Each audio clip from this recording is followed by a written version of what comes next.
ಕಾಣದ ಕಡಲಿಗೆ ಹಂಬಲಿಸಿದೆ ಮನ. ಈ ಒಂದು ಗೀತೆಯನ್ನ ಹಾಡೋದಕ್ಕೆ ಬರ್ತಾ ಇದ್ದಾರೆ A T. Krishnamurthy on stage please.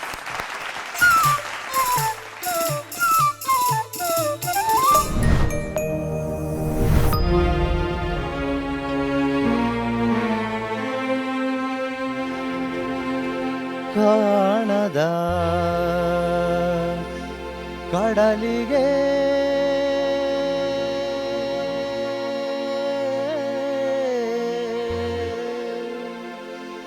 ಹಂಬಲಿಸಿದೆ ಮನ.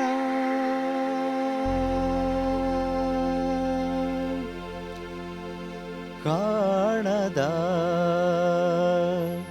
ಕಡಲಿಗೆ ಹಂಬಲಿಸಿದೆ ಮನ ಮನ.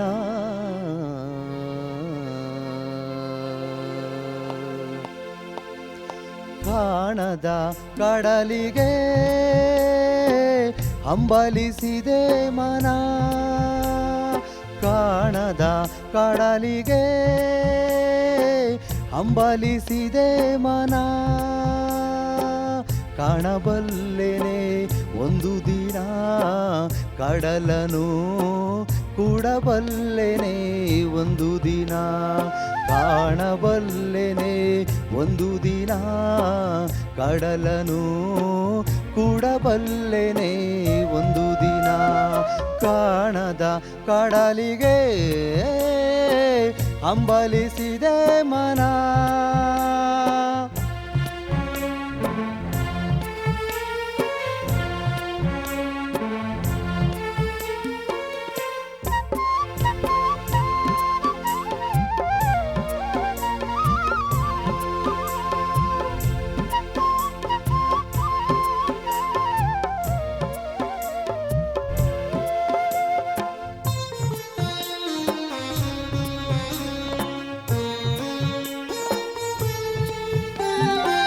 ಕಾಣದ ಕಡಲಿನ ಮೊರೆತದ ಜೋಗುಳ ಒಳಗಿವಿಗಿಂದು ಕೇಳುತ್ತಿದೆ.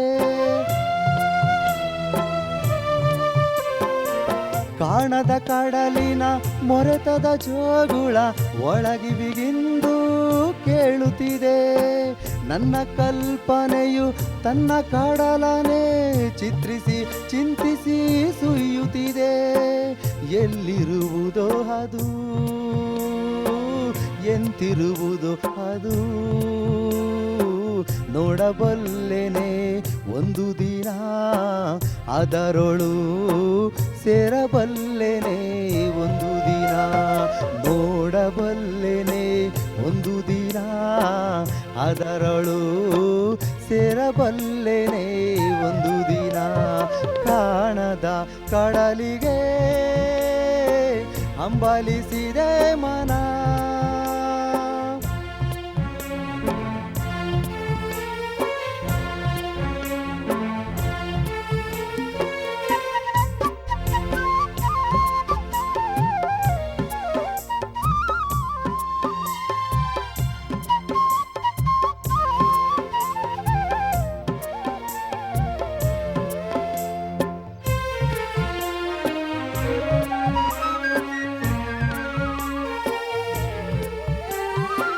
ಸಾವಿರ ಹೊಳೆಗಳು ತುಂಬಿ ಹರಿದರು ಒಂದೇ ಸಮನಾಗಿರುವುದಂತೆ.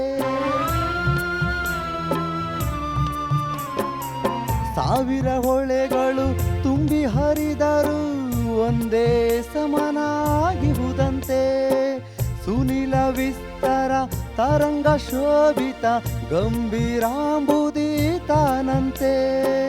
ಮುನ್ನೀರಂತೆ ಅಪಾರವಂತೆ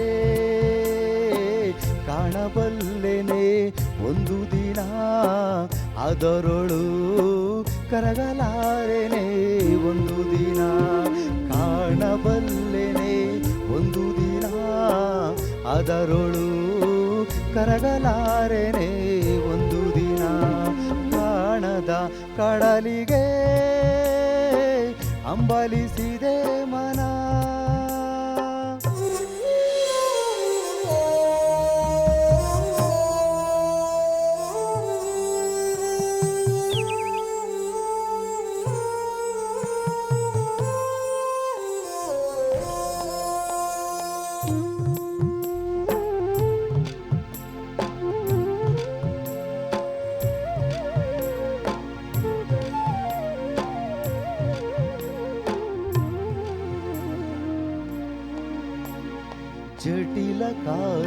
ಕಾಣದ ಕುಟಿಲ ಪಥಗಳಲ್ಲಿ ಹರಿವ ತೊರೆಯು ನಾನು. ಎಂದಿಗಾದರೂ ಎಂದಿಗಾದರೂ ಎಂದಿಗಾದರೂ ಕಾಣದ ಕಡಲನು ಸೇರಬಲ್ಲೆನೇನು. ಜಟಿಲ ಕಾರಣದ ಕುಟಿಲ ಪದಗಳಲ್ಲಿ ಹರಿವ ತೊರೆಯು ನಾನು.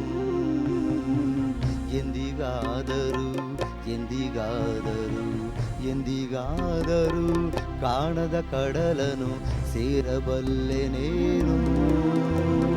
ಸೇರಬಹುದೇ ನಾನು ಕಡಲ ನೀರಿನೊಳು, ಕರಗಬಹುದೇ ನಾನು, ಕರಗಬಹುದೇ ನಾನು, ಕರಗಬಹುದೇ ನಾನು.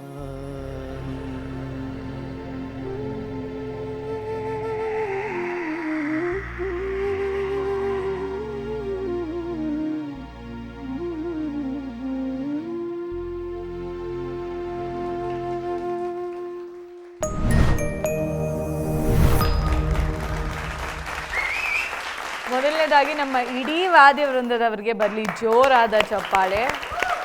ಸೂಪರ್, ಸಖತ್ ನೀವು. ಇನ್ನು ಈ ಹಾಡು ಎಲ್ಲರಿಗೂ ಸಿಕ್ಕಾಪಟ್ಟೆ ಹತ್ತಿರವಾಗಿರುವಂತಹ ಹಾಡು. ಎಲ್ಲ ಕಾಲಮಾನದವರು ಈ ಒಂದು ಹಾಡನ್ನು ಕೇಳೇ ಇರ್ತಾರೆ. GS ಶಿವರುದ್ರಪ್ಪ ಸರ್ ಅವರು ಸಾಹಿತ್ಯ ಬರೆದಿರೋದು, C ಅಶ್ವಥ್ ಸರ್ ಹಾಡಿರೋದು. ನಿಮ್ಗೇನು ಅನ್ನಿಸ್ತು, ಹೇಗೆ ಹಾಡಿದ್ರಿ? ನನಗನ್ಸೋದ್ಕಿಂತ ಅವ್ರಿಗೆ ಅನ್ನಿಸ್ತು.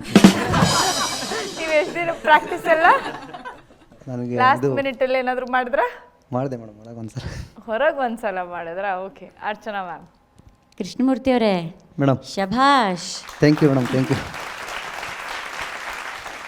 ಇದು ಅಷ್ಟು ಸುಲಭದ ಹಾಡಲ್ಲ ಇದು.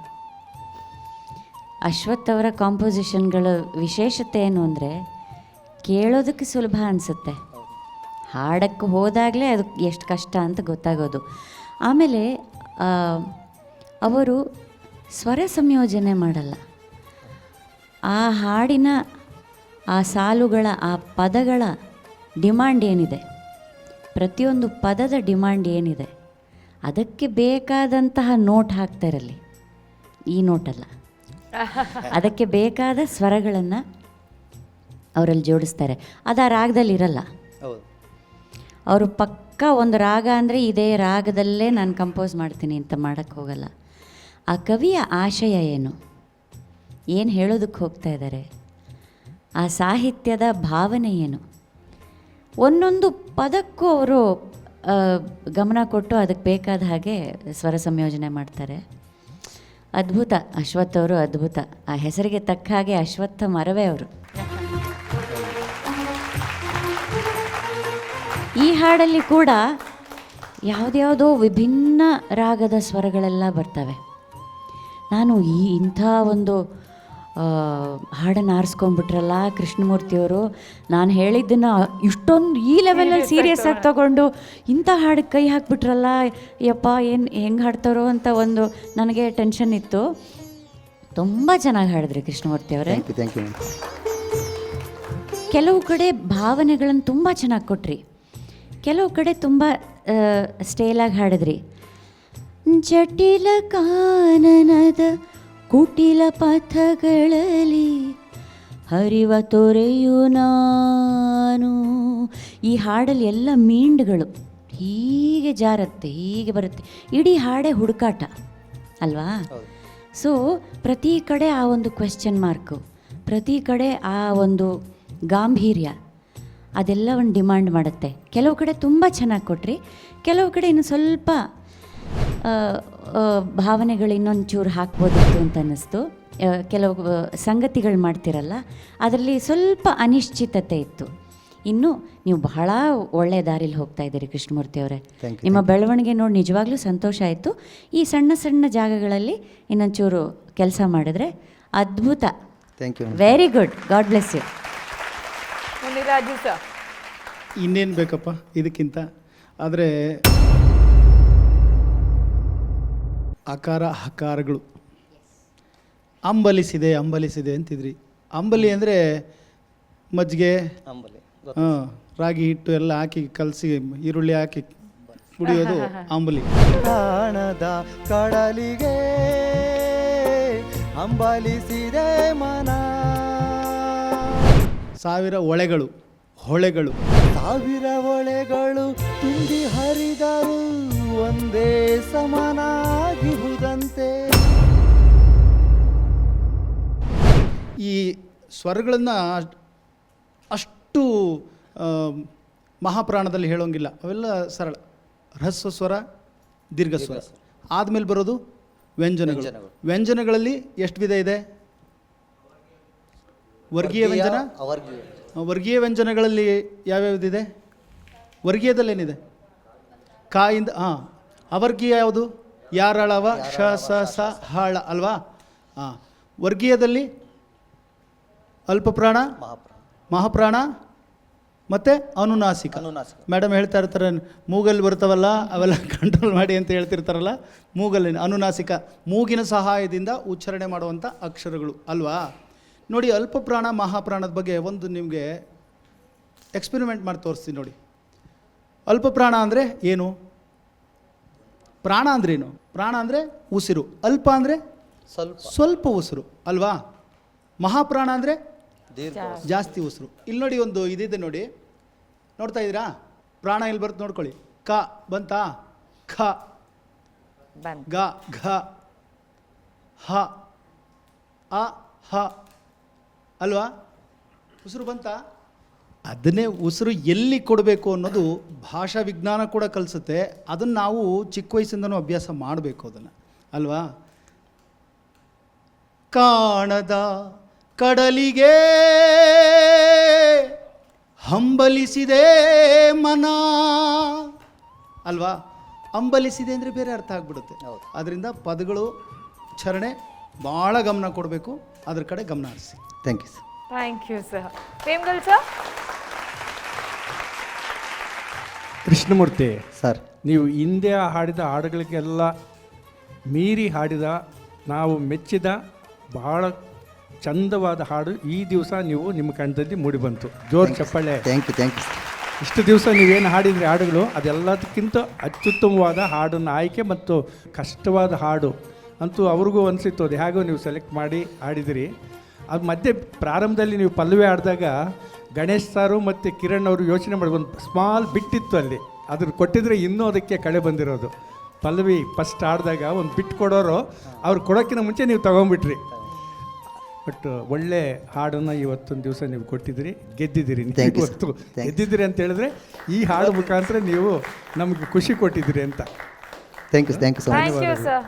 Thank you so much. T Krishnamurthy ಅವರೇ, ಸ್ವಲ್ಪ ಟೆನ್ಷನ್ ಕಮ್ಮಿ ಆಯ್ತು ಮೇಡಮ್. ಸ್ವಲ್ಪ ಟೆನ್ಷನ್ ಕಡಿಮೆ ಆಯ್ತಾ? ಹಕಾರ ಹಕಾರ ಅದು ಸ್ವಲ್ಪ ಜಾಸ್ತಿ ಟೆನ್ಷನ್ ಬೆಳೆಸ್ಕೊಂಡು ಅದನ್ನ ಕಲ್ತ್ಕೊಂಬಿಡಿ, ಪರ್ಫೆಕ್ಟ್ ಆಗಿರುತ್ತೆ. Okay, thank you. God bless you.